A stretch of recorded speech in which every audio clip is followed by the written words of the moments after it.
جو تقریب حضور سے صحابہ سے ثابت ہے ضرور کرو ضرور کرو ضرور کرو. عضوا علیہا بالنواجذ، اپنے دانتوں سے پکڑ لو اس کو. اور جو تقریب ثابت نہیں حضور سے اور صحابہ سے، یقیناً یہ کہیں باہر سے آئی ہے. یا تو ہمارا خاندانی پس منظر جو ہے، اکثر تو ہندوؤں سے مسلمان ہوئے، وہ سادات ہوں، صدیقی ہوں، فاروقی ہوں، عثمانی ہوں، وہی ہیں نا جو باہر سے آئے تھے. باقی تو اکثریت یہیں سے، وہ اپنا ہندوانہ پس منظر لے کر آئے. تو جس کا ثبوت صحابہ کے دور میں نہیں، وہ یقیناً باہر سے آئی ہوئی چیز ہے.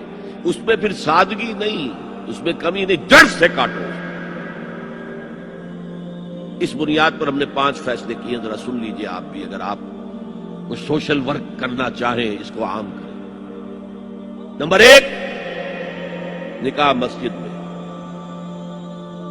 حدیث موجود ہے، ترمذی شریف کی روایت، اعلنوا ھذا النکاح واجعلوہ فی المساجد. نکاح کا اعلان عام کیا کرو، مسجدوں میں منعقد کیا کرو. میں حیران ہوتا ہوں کیوں نہیں علماء کرام نے اس کی طرف توجہ دلائی. حدیث ہے. ہاں میں مانتا ہوں ان کا کہنا یہ ہے کہ یہ یہاں جو امر ہے کہ مسجد میں منعقد کرو، یہ امر وجوب کے لیے نہیں ہے، استحباب کے لیے. مستحب ہے یہ کہ مسجد میں. تو بھائی مستحب کیوں چھوڑ رہے ہو؟ وہ اس لیے چھوڑنا پڑتا ہے، مولوی بیچارے کی حیثیت ہے ہی نہیں معاشرے میں کہ وہ کہے جناب یہاں آئیے میرے پاس، میں نہیں آؤں گا آپ کے گھر نکاح پڑھانے کے لیے. وہ اپنا رجسٹر بغل میں دبائے بیٹھا سوکھتا رہتا ہے. وہ تو آنی تھی بارات عصر کے وقت، مغرب بھی جا رہی ہے، آئی ہی نہیں. وہ بیٹھا غریب.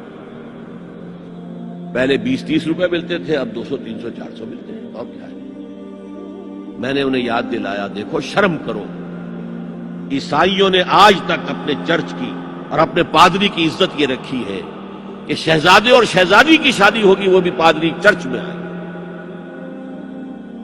شہزادے کی شادی ہو رہی ہے تو جو ان کی پارلیمنٹ کے ساتھ ہے چرچ، وہاں شادی ہو. وہاں پردہ نہیں ہے، لڑکا لڑکی دونوں آمنے سامنے کھڑے ہو کر قول و قرار کریں گے. ہمارے ہاں پردہ ہے تو اس لیے لڑکی کے گھر بھی جائیں گے تو لڑکی تو محفل میں نہیں آئے گی. لڑکی کا ایک وکیل ہوگا، وہ وکیل اجازت لے کر آئے گا، 2 اس کے گواہ ہوں گے، ان کے سامنے اجازت لی گئی، پھر وہ نکاح خاں کو اجازت دیں گے، وہ نکاح پڑھا دیں گے. پہلی بات یہ ہو گئی کہ نکاح مسجد. نمبر 2، نکاح کے موقع پر کوئی دعوت طعام نہیں، کوئی ثابت نہیں. دعوت طعام صرف ایک ہے، وہ ولیمہ ہے. اور اس قدر معقول بات ہے، سب باپ اپنے سینوں پر ہاتھ رکھ کر سوچیں اور میری بات سنیں. کیا بیٹی کو گھر سے رخصت کرنے کا وقت جو ہے وہ خوشی کا وقت ہوتا ہے؟ جب بیٹی گھر سے جا رہی ہو، کوئی جانور بھی آپ قربانی کے لیے، کوئی مینڈھا کو بکرا لے آئیں 8-10 دن پہلے اور بچے مانوس ہو جائیں تو وہ جب آپ ذبح کرتے ہیں تو پچھاڑے کھاتے ہیں کہ نہیں بچے؟ اور یہ لخت جگر ہے، نور چشم ہے، 18-20-22 برس گھر میں رہی ہے، وہ جا رہی ہے. خوشی نہیں ہے وہاں، صرف یہ ہوتا ہے اے سائی آف ریلیف. ایک ذمہ داری کا بوجھ تھا، اللہ نے آج پورا کرا دیا، اتروا دیا بوجھ. پھر بھی اندیشہ ہوتا ہے، پتہ نہیں مزاج ملے نہ ملے، نئے ماحول میں جا رہی ہے، وہاں جا کر ایڈجسٹ ہو یا نہ ہو، اندیشے پھر بھی ہوتے ہیں. تو ان سے مرغ پلاؤ کھانا اور متنجن کھانا کوئی معقول بات نہیں. معقول بات کیا ہے؟ لڑکا، اس کا گھر آباد ہوا ہے، وہ ولیمہ کرے. اس پر باقاعدہ حدیث اولبو ولو بشاۃ، ولیمہ ضرور کرو چاہے ایک ہی بکری ہو تمہارے پاس. ذبح کرو، کاٹو، کھلاؤ گوشت، اپنے دوستوں کو احباب. یہاں تک کہا کہ بئس طعام الولیمہ، برا کھانا ہے ولیمے کا کہ اس میں غریبوں کو نہیں بلایا جاتا. ظاہر بات ہے، مسلی کھلانے کے لیے تو ولیمہ نہیں ہوتا، اپنے احباب کو، دوستوں کو بلایا جاتا. پھر بھی میں تم سے کہتا ہوں کہ جسے ولیمے کے لیے بلایا جائے وہ اگر نہیں جائے گا تو اللہ اور اس کے رسول کے حکم کی نافرمانی کرے. تو جس رسول نے اتنی تفصیل سے حکم دیا ہو ایک دعوت کا، وہ دوسری دعوت میں بھی خیر ہوتا میں بیان کرتا ہوں۔ جب نکاح مسجد میں اور کوئی دعوت طعام نہیں تو بارات کا تصور، خلاص۔ بارات کس بلا کا نام ہے؟ قرآن میں تو کوئی ذکر ہی نہیں، عربی میں یہ لفظ ہی نہیں۔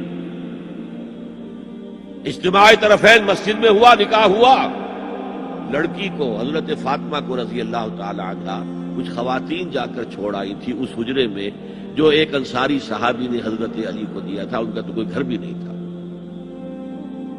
کوئی حضرت علی آئے ہوں اور آ کر وداع کرا کے لے کے گئے ہوں۔ چوتھی چیز، جہیز کا کوئی تصور اسلام نہیں، خالص ہندوانہ رسم، خالص ہندوانہ رسم، خالص ہندوانہ رسم۔ ہندوؤں میں کیوں ہے؟ وہ اس لیے ہے، معقول بات ہے کہ لڑکی کا وراثت میں کوئی حصہ ہی نہیں۔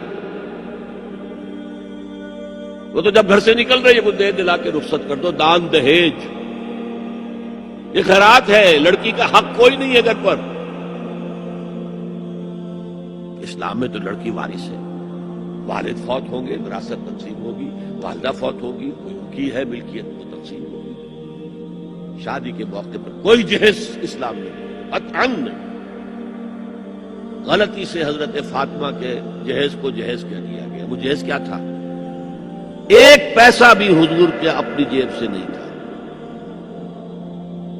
اس شادی میں خاص بات کیا تھی کہ دولہا کے ولی بھی حضور ہی ہے، اور کون ہے؟ علی کا کون تھا مدینے میں؟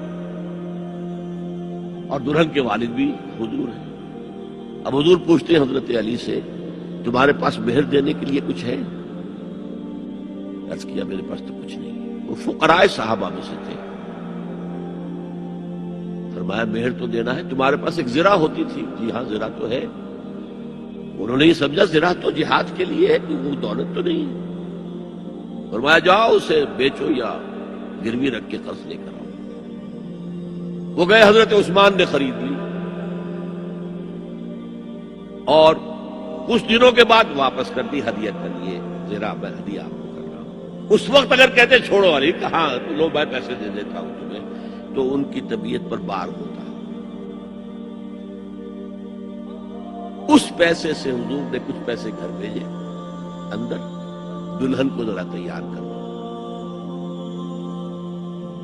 اور کچھ پیسوں سے وہ ایک گدا جس میں کھجور کی کھال بھری ہوئی تھی اور 2 تکیے جس میں کھجور کی کھال بھری ہوئی تھی، ایک مشکیزہ، کنویں سے پانی تو لانا ہی ہے نا، ایک چکی، جو ہو یا گیہوں ہو پیسنا تو ہے نا، کوئی 1-2 برتن، اور اللہ اللہ خیر صلی اللہ، یہ تھا جسے جہیز کہتے ہیں، جس میں ایک پیسہ بھی حضور کا شامل نہیں ہے۔ وہ حضرت فاطمہ کا مہر تھا جسے بنایا، ورنہ مدینے ہی میں دوسری آپ کی صاحبزادی کا نکاح حضرت عثمان سے بھی ہوا، کہیں ذکر ہے جہیز کا؟ حضرت عثمان کا گھر بھرا ہوا، ہر چیزیں موجود، جہیز کا تذکرہ نہیں۔ بہرحال یہ شادی کو آسان کرو، زنا کو مشکل بناؤ۔